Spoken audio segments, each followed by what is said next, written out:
अस्सलामु अलैकुम वरहमतुल्लाहि वबरकातुह। मोहतरम भाइयों, बुज़ुर्गों, दोस्तों, अल्हम्दुलिल्लाह अल्लाह के फ़ज़ल व करम से रमज़ानुल मुबारक का ये बाबरकत महीना अपनी रहमतों के साथ, आफ़ियतों के साथ, मग़फ़िरतों के साथ में गुज़र रहा है। बहुत सारे हमारे साथी दावत व तबलीग़ के काम में जो लगे हुए हैं, दुनिया के मुख्तलिफ़ हिस्सों से वो मुझे मैसेज करते हैं, ईमेल भी करते हैं, सवाल भी करते हैं, पूछते हैं कि रमज़ानुल मुबारक के बाबरकत महीने में निज़ामुद्दीन के अहवाल कैसे हैं। इसी तरह से बहुत सारे साथी भाई दुनिया भर में दावत का काम रमज़ान में कैसे चल रहा है।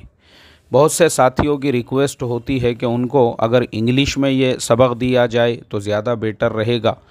तो सबसे पहले तो मैं ये दरख्वास्त करूँगा कि ये पूरा हमारा जो आज का दर्स रहेगा, कोई मुझे बाद में तहरीर में अगर इसका इंग्लिश ट्रांसलेशन करके व्हाट्सएप पे भी भेज दे तो हम उसको सब टाइटल के अंदर इंशाल्लाह लगा देंगे, ताकि वो लोग जो उर्दू से ना वाकिफ़ है वो अंग्रेज़ी के अंदर इन तमाम कारगुजारियों को समझ सके। तो सबसे पहले हम शुरुआत करते हैं मरकज़ निज़ामुद्दीन की चार दीवारी से।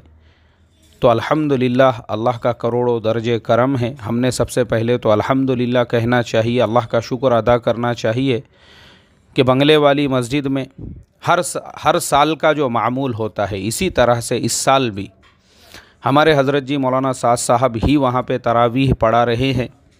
पाँचों वक्त की वहाँ पे नमाज हो रही है और तरावीह के बाद हज़रत जी मौलाना साद साहब तफसीर भी बयान फरमा रहे हैं। इसलिए कि जो रूल्स रेगुलेशंस दिल्ली की दूसरी मस्जिदों के लिए है, मरकज़ की मस्जिद के लिए भी वही रूल्स रेगुलेशंस है। तो जो गवर्नमेंट के रूल्स रेगुलेशंस है उसको फॉलो करते हुए स्ट्रिक्टली, एकदम स्ट्रिक्टली, क्योंकि हमारे हज़रत जी मौलाना साद साहब ने अभी रमज़ान से पहले जो ख़त भी भेजा था उसमें भी इसी तरह से जो 50 लोगों की शब बारात के मौके पर परमिशन थी, उस वक्त में भी इन तमाम चीज़ों का ख़ास तौर पे ख़्याल रखा गया कि किसी भी किस्म के गवर्नमेंट के रूल्स रेगुलेशंस का वायलेशन नहीं होना चाहिए। तो अल्लाह का करम है जो गवर्नमेंट की परमिशन है। और दूसरी चीज़, बहुत सारे लोगों की तरफ से ये भी सवाल आता है कि भाई मरकज़ की जो मस्जिद है उसके लिए रूल्स रेगुलेशंस, ऐसा नहीं है। मैंने इससे पहले भी बताया था कि ये कॉमन है दिल्ली की तमाम मस्जिदों के लिए। जो रूल दिल्ली की तमाम बाकी मस्जिदों के लिए है, सेम टू सेम वही रूल्स मरकज़ की जो बंगले वाली मस्जिद है उसके लिए भी है। वही जितने लोगों की वहाँ परमिशन उतने ही लोगों की यहाँ परमिशन। तो वो सारी चीज़ों का, वो सारी बातों का ख्याल करते हुए मरकज़ की मस्जिद में भी अल्हम्दुलिल्लाह पाँचों वक्त की नमाज वो तो पूरे साल चलती रही। ये भी मैंने पिछले सबक में बताया था, जो 5 लोगों की परमिशन थी उनके साथ तो पूरा साल अल्हम्दुलिल्लाह नमाज होती रही। मरकज़ की मस्जिद कभी भी बग़ैर नमाज के नहीं रही। आमाल वहाँ पे पूरा साल होते रहे, लेकिन वो जो चंद लोग थे जिनको परमिशन और इजाज़त थी, लेकिन शब बारात के मौके पर हमारे हज़रत जी मौलाना साद साहब और जो 50 लोगों को इजाज़त थी वो लोग मरकज़ पहुँचे। और इसी तरह से अब रमज़ान के भी जो मामूलात है तो अल्हम्दुलिल्लाह हज़रत जी मौलाना साद साहब ही तरावी पढ़ा रहे हैं और हज़रत जी जो है जो तफसीर का मामूल था वो भी निज़ामुद्दीन में हो रहा है। निज़ामुद्दीन के अलावा बाकी हमारे पूरे मुल्क का जो हाल है, भारत के जो अहवाल और हालात है, तो अल्लाह का इतना बड़ा करम है ऐसे हालात के अंदर, यानी अभी जो हम कोरोना के हालात देख रहे हैं वैसे हालात के अंदर भी जो गवर्नमेंट के रूल्स रेगुलेशंस है उसको फॉलो करते हुए दावत की मेहनत हर सूबे में हो रही है। हर सूबे में शायद ही कोई मस्जिद ऐसी हो जिस मस्जिद से चिल्ले 4 महीने या 3 दिन की जमात फ़िलहाल अल्लाह के रास्ते में ना हो। बाज़ मस्जिदें वो है जहाँ से 2-2, 3-3 जमातें चल रही है। बाज़ मस्जिदों से बैरून जमातें काम कर रही है। और रमज़ान से पहले ही मार्च के महीने में तकरीबन 1000 उलामा जो साल के लिए अल्लाह के रास्ते में निकले हैं, निज़ामुद्दीन की ताबेदारी, निज़ामुद्दीन की मातहती में। और बाज़ वो उलामा हैं, मैंने पहले भी बताया था, जो दूसरी मर्तबा साल के लिए निकले हैं। अल्लाह तमाम की क़ुरबानियों को बेइंतहा कबूल फ़रमाई। ये हो गए हमारे मुल्क के हालात। अब पड़ोस के मुल्क के हालात और वहाँ की कारगुजारी ये पहुँची है कि अल्हम्दुलिल्लाह पड़ोस में भी बहुत सारे शहरों से, बहुत सारे इलाक़ों से जो निज़ामुद्दीन के मातहती और ताबेदारी में काम करने वाले लोग हैं, अल्लाह के रास्ते में उनकी जमातें चल रही है। ख़ुद मुल्तान शहर से 4 जमातें, जिनमें उलमा की जमात है, मस्तूरात की जमात है, तलबा की जमात है, ऐसी मुख्तलिफ़ जमातों की कारगुजारियाँ मिल रही है। फिर ये भी कारगुजारियों में सुनने के लिए मिला कि मुल्तान की एक जमात कराची पहुँची, तो वहाँ पे उनको मस्जिद के अंदर काम नहीं करने दिया गया, क़ियाम नहीं करने दिया गया। फिर वो दूसरी मस्जिद में गए, वहाँ पे भी उनको क़ियाम और काम करने नहीं दिया गया। तो फिर ये लोग हज़रत मुफ्ती तक़ी साहब उस्मानी दामत बरकातुहुम व मद्ददिल्लाहुल आलिया के पड़ोस में कोई मस्जिद थी, वहाँ इन्होंने क़ियाम किया और हज़रत मुफ्ती तक़ी साहब की मुलाकात के लिए पहुँचे। मुफ्ती साहब बड़े खुश हुए, दुआओं से नवाजे और आपने ये फ़रमाया कि सब्र करो, सब्र के साथ काम करते रहो, इंशाअल्लाह अनक़रीब पूरे मुल्क में दोबारा से लोग मरकज़ निज़ामुद्दीन की 4 दीवारी से जुड़ जाएंगे, उसी नहज के साथ में दोबारा से आ जाएंगे। अभी थोड़ा थोड़ा वक्ती जोश है, कोई मसला नहीं है। आप लोग एक सुई के साथ में अपना काम करते रहो और जिस तरतीब से तुम लोग कर रहे हो, अल्लाह तबारक व तआला तुम्हारी भरपूर मदद व नुसरत फ़रमाए। इसके बाद में हम लोग यूरोप चलते हैं, तो अल्हम्दुलिल्लाह यूरोप की भी जो कारगुजारी सुनने के लिए मिली है। ऐसे कोरोना के पेंडेमिक में भी, यानी ऐसे हालात में, क्योंकि यूरोप में भी हाहाकार मचा हुआ है, उसके बावजूद लोग अल्लाह के रास्ते में और दीन की मेहनत के लिए क़ुरबानी देने में किसी किस्म की भी कोई कसर नहीं छोड़ रहे हैं। इंग्लैंड के एक बड़े आलिम दीन, तकरीबन कल दोपहर में ही मेरी उनसे तफसील के साथ में इस मौजू पर बातचीत हुई। वो वहाँ की कारगुजारी सुना रहे थे। वो बताने लगे कि मौलाना साहब, हमारे यूके में फ़िलहाल 300 जमातें अल्लाह के रास्ते में निकली हुई है। अल्लाहु अकबर, 300 जमातें। और फ़िलहाल बोले हमारे मुल्क की नौइयत ये है कि चूँकि मस्जिदों के अंदर वहाँ पे भी गवर्नमेंट के रूल्स रेगुलेशंस चल रहे हैं, जिसके लिए लिमिटेड लोगों की इजाज़त है, तो माशाअल्लाह लोगों ने अपने घरों के अंदर जो गैरेज होते हैं, गैरेज जो है उसको बड़ा कर दिया, वहाँ पे वज़ू का इंतज़ाम कर दिया, आने वाली जमातों के लिए रुकने का इंतज़ाम कर दिया। तो पहले जिस महल्ले में एक जमात रुका करती थी सिर्फ़ मस्जिद के अंदर, आज उसी महल्ले के अंदर कई गैरेजेस के अंदर जब जगह हो गई तो 4-4, 5-5 जमातें काम कर रही है। 4-4, 5-5 जगहों पे आमाल हो रहे हैं, 4-5 जगहों पर लोगों का जुड़ना हो रहा है और बस्ती के लोग भी वहाँ पे आमाल में जुड़ रहे हैं, गवर्नमेंट के रूल्स रेगुलेशंस को फॉलो करते हुए। तो माशाअल्लाह ये बड़ी खुशी की बात है, इंग्लैंड के जैसा मुल्क, और वहाँ पे रमज़ान के इस बाबरकत महीने में 300 जमातें अल्लाह के दीन की मेहनत में, अल्लाह के रास्ते में निकली हुई। इसी तरह से एक और हमारे साथी है माशाअल्लाह, वो भी बेचारे कभी कभी मेरे से बात किया करते हैं। वो कारगुजारी सुना रहे थे, बोले मौलाना मेरे करीब में जो जमात ने क़ियाम किया हुआ है तो मैं उनकी नुसरत में रहता हूँ।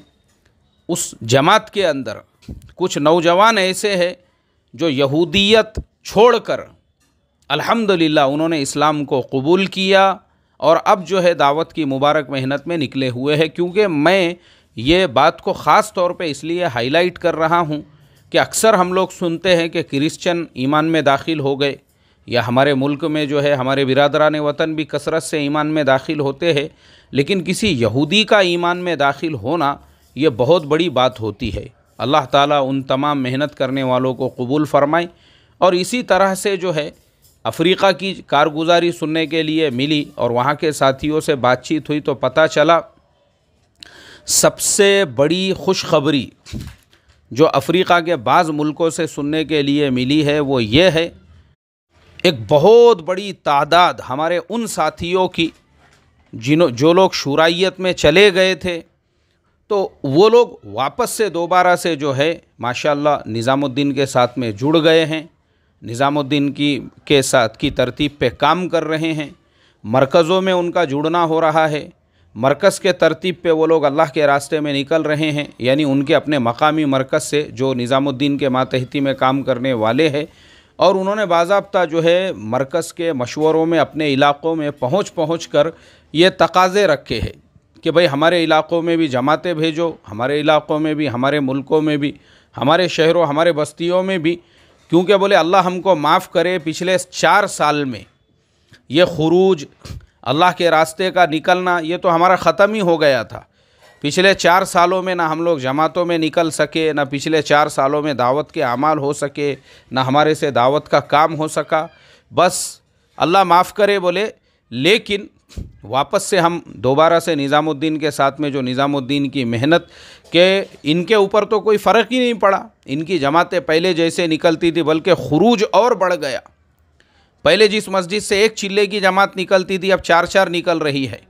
पहले जहाँ से एक 4 महीने की जमात निकलती थी, अब तो बैरून की भी जमातें वहाँ से निकल रही है। ये सारी चलत फिरत देखकर, ये सारा खुरूज देखकर बस अल्लाह ताला ने हमारे दिल में भी ये बात डाल दी कि अभी तक जो 4 साल हमने अपने ज़ाये और बर्बाद कर दिए, अल्लाह उसको माफ़ करे, लेकिन वापस से हम जो है निज़ामुद्दीन के तरतीब पे आ रहे हैं। तो ये सबसे बड़ी खुशखबरी अफ़्रीका के मुल्कों से सुनने के लिए मिली। और अल्हम्दुलिल्लाह हमारे अपने मुल्क भारत में भी और हमारे भी मुख्तलिफ़ शहरों से ये कारगुजारियाँ मिल रही है। अल्हम्दुलिल्लाह अल्लाह ताला जैसे जैसे साथियों को समझ अता कर रहा है, जैसे जैसे पूरा कंसेप्ट उनके समझ में आ रहा है, वापस से वो निज़ामुद्दीन के साथ में जुड़ते जा रहे हैं। और माशाअल्लाह तकरीबन मैं समझता हूँ 60 to 80% लोग तो ऑलरेडी निज़ामुद्दीन के साथ में जुड़ गए हैं। अब जो बचे कुचे हैं उनके लिए भी दुआ करो, अल्लाह ताला उनको भी हिदायत अता फ़रमाए और अल्लाह ताला उनको भी दोबारा से निज़ामुद्दीन के नहज के साथ में जोड़ दे। इसी तरह से इंडोनेशिया है, मलेशिया है, उन इलाक़ों के अंदर भी अल्लाह के फ़ज़ल व करम से रमज़ान के इस बाबरकत और मुबारक महीने में अल्हम्दुलिल्लाह साथी पहले जैसी मेहनतों में ही लगे हुए हैं। अरब मुल्कों के भी बहुत सारे साथियों से जो हमारे अपने मुल्क के वहाँ पे काम वग़ैरह करते हैं, तो बातचीत करने पे पता चला कि ये सारे हालात के बावजूद भी वहाँ पे भी अल्हम्दुलिल्लाह लोग अपने अपने एतबार से काम कर रहे हैं, मुलाकातें कर रहे हैं। तो मेरे मोहतरम दोस्तों, ओवरऑल ये कारगुजारी जो है निज़ामुद्दीन से लेकर तो पूरे आलम के जो हालात है अल्हम्दुलिल्लाह हमारे सामने आ गए। और अल्लाह ताला से हम यही दुआ करेंगे कि जिन जिन मुल्कों में जैसे लोग हालात को फेस कर रहे हैं कि हमारे अपने ही उनको मस्जिदों में नहीं आने दे रहे हैं या उनके लिए रुकावटें बने हुए हैं, अल्लाह ताला उनको भी हिदायत अता फ़रमाए, उनको भी सही समझ अता फ़रमाए, उनको भी जो है इस बात का फ़हम अता फ़रमाएँ कि भाई एक ज़माने में ये रुकावटें डालने का काम, मस्जिदों से निकालने का काम और मारकर हकालने का काम जो है वो कोई और किया करते थे। आज हालात ऐसे हो चुके हैं, अल्लाह रहम का और आफ़ियत का मुआमला फ़रमाएँ। और बाकी पूरी दुनिया के जो हालात है माशाअल्लाह जो खुशगवार हालात है, जैसे यूके की कारगुजारी और यूरोप की कारगुजारी और अफ़्रीका में जिस तरह से लोग रुजू कर रहे हैं, तो ये तमाम बातें अल्लाह तबारक व तआला का शुक्र करने वाली है कि अल्हम्दुलिल्लाह अल्लाह ने उस निज़ामुद्दीन की 4 दीवारी को, उस बंगले वाली मस्जिद को, जिस पे 1 साल के जो हालात आए थे, पिछले साल जो हमने देखे थे, जो मुजाहिदा था, जो क़ुरबानियाँ थी, अल्लाह ने उसको रायगा नहीं जाने दिया। और माशाअल्लाह सबसे बड़ी बात हमारे हज़रत जी मौलाना साद साहब की इस्तेक़ामत, आप इस्तेक़ामत से जमे रहे। इन सारे हालात के अंदर भी दावत की जो चलत फिरत है उस पर कोई फ़र्क नहीं पड़ा, कोई असर नहीं पड़ा।